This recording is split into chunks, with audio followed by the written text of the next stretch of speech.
Good evening, Madam Mayor, members of the City Council. My name is Molly Shore, and I'm a Burbank resident. Once again, I'm here to address you regarding bonuses.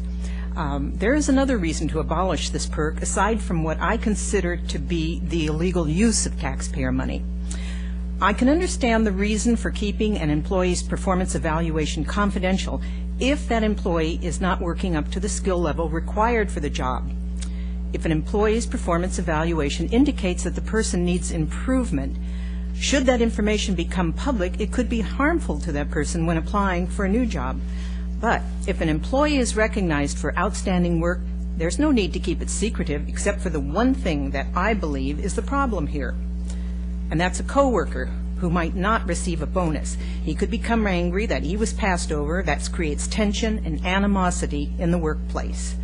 That being the case, I wonder why merit bonuses were ever instituted in the first place.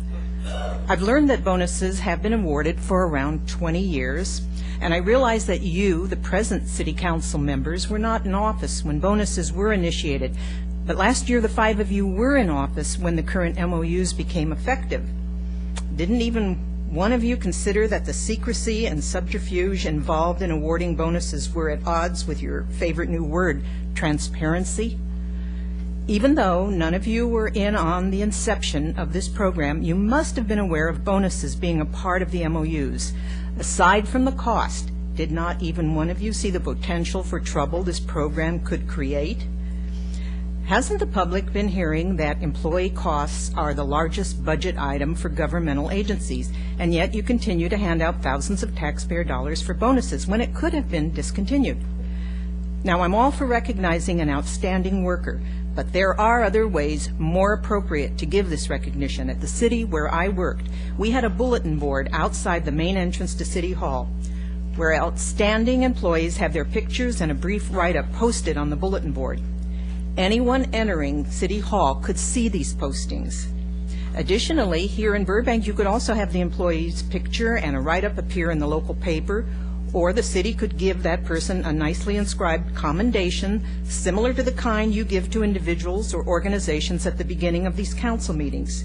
There is no need to use taxpayer money for rewarding employees, especially since taxpayer money is in short supply these days. Finally, I believe that the city is in violation of the Brown Act. I want to read a portion of Section 54950 of the Brown Act. Quote, "The people of this state do not yield their sovereignty to the agencies which serve them. The people, in delegating authority, do not give their public servants the right to decide what is good for the people to know and what is not good for them to know.